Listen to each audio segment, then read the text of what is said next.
알았어, 엉덩이 만지는 거 싫어.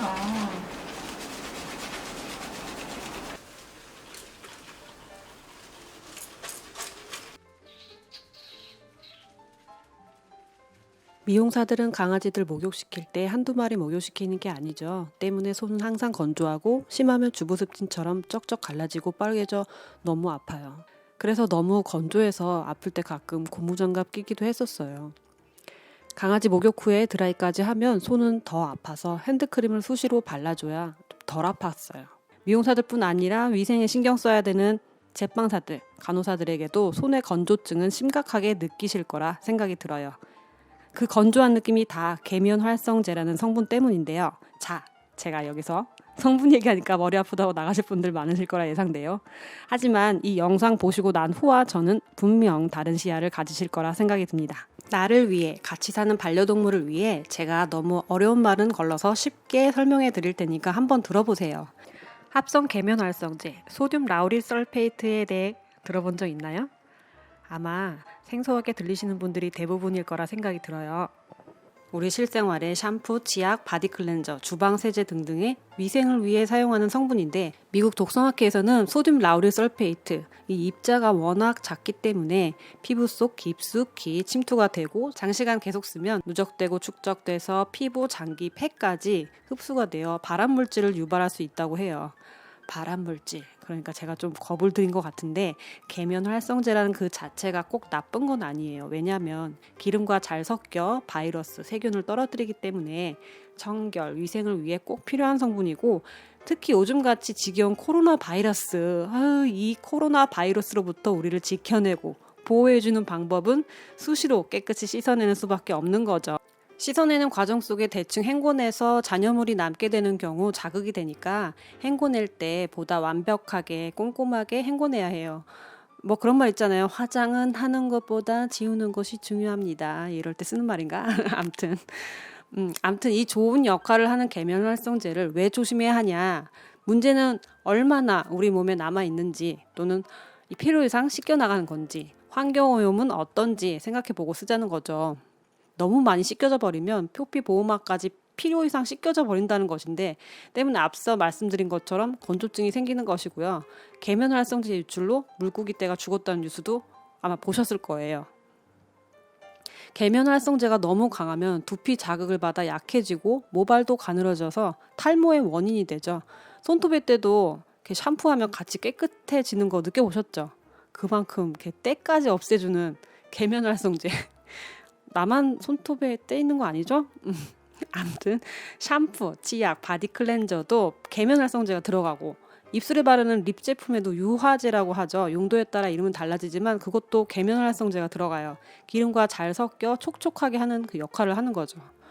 어쩔 때 입술 각질이 심해졌거나 입술 주변 트러블이 많이 올라온 적 없으신가요? 저도 예전에 색깔만 보고 골랐다가 낭패를 본 적이 있는데 다음부터는 그 브랜드는 절대 구입하지 않아요. 무서워가지고 또 틀까봐. 성분 체크를 항상 해보시길 바래요. 저는 그것도 모르고 제가 체질이 약한 줄 알았거든요. 우리들이 생각하는 시중에 흔하게 많이 쓰는 제품 성분표를 같이 보고 싶은데 그러면 어떤 제품인지 제가 지명하는 것 같아서 그건 좀 생략하겠습니다. 자, 그럼 우리들이 흔하게 슈퍼에서 구입할 수 있는 제품들이나 강아지 샴푸를 보면서 성분표를 보자고요. 제품 성분표를 보시면 함량이 자세히는 안 나와도 많이 들어간 순서대로 나열되어 있는데요. 대표적으로 소듐 라우릴 설페이트, 아까 얘기했던 거. 이 단어가 좀 어렵게 들리실 수도 있는데 자, 한번 귀담아 인지하시면 좋아요. 같은 말로는 소듐 라우릴 황산염, 라우릴 황산 나트륨 등 다른 이름으로 기재되는데 종류만 2,000여 가지라 일일이 기억하기 어려울 뿐만 아니라 언제나 새로운 검증되지 않은 또 다른 화학 성분이 계속 개발되고 있어요. 그나마 피해가는 요령은 베타인으로 끝나거나 라우레스라고 들어간 이름이 있다면 일반적으로 합성 계면 활성제인 확률이 높다고 보시면 돼요. 일단 그럼 유해성 논란이 계속되는 성분인 만큼 다른 성분을 사용해도 됐을 텐데 왜 굳이 이걸 사용했을까요? 가장 큰 이유는 높은 세정력과 저렴한 가격을 들 수 있는데요. 동일한 세정력을 내세우기 위해서는 다른 성분의 경우 더 많이 사용해야 되기 때문에 단가적인 측면에서 소듐 라우릴 설페이트를 선택할 수밖에 없었을 거예요. 얼마나 세정력이 뛰어나냐고요? 소듐 라우릴 설페이트는 놀라지 마세요. 벌레 죽이는 살충제, 잡초 제거하는 제초제, 그리고 자동차 엔진 기름때와 노폐물 제거하는 차량용 세제 등에도 사용될 만큼 가장 정말 강력한 세정력을 자랑합니다. 물론 우리가 실생활에 쓰는 생필품과는 함량이 다르지만요.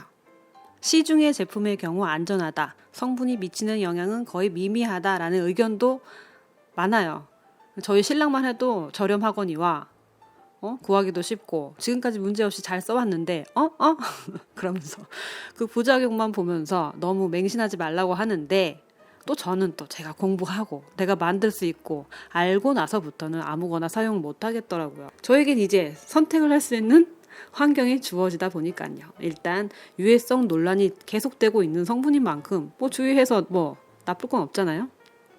저도 사실은 암에 걸릴 수도 있고 치명적이다라는 자료를 찾아보면서 그럴 수도 있나라고 생각을 하지만, 암이라는 것은 꼭 그것 때문에 걸리는 것도 아니고 먹는 식습관이나 운동하는 생활 패턴 그런 게 더 큰 작용을 하고 있다고 생각을 하거든요.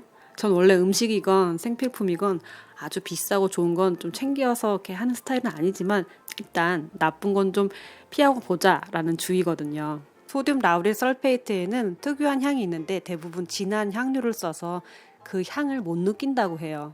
그래서 일단 자꾸 일단이라는 말이 제일 많이 나오네.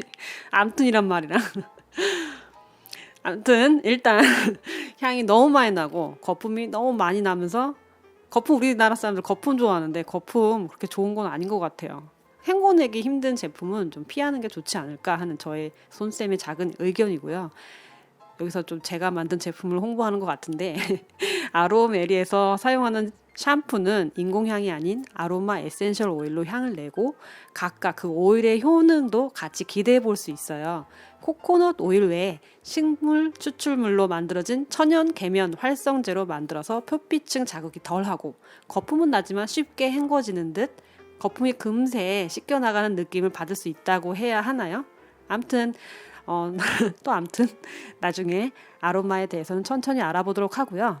사람과 마찬가지로 강아지들도 피부 타입별 건조한지 기름기가 있는 지성인지 알러지가 올라오고 약한 민감성인지에 따라 사용되는 제품이 또 달라지니까 상담 전에 강아지 피부 상태를 꼼꼼히 체크하고 미용을 하는 게 좋아요. 시중에 판매하는 모든 제품들이 다 별로인 건 아니에요. 찾아보면 좋은 제품들도 많죠. 다소 오늘 조금 어려운 내용이었지만 이제 좀 아셨으니까 제품 고를 때 도움이 되셨길 바라고요. 그럼 다음에 또 봬요. 오늘도 정성스러운 하루 보내세요. 감사합니다.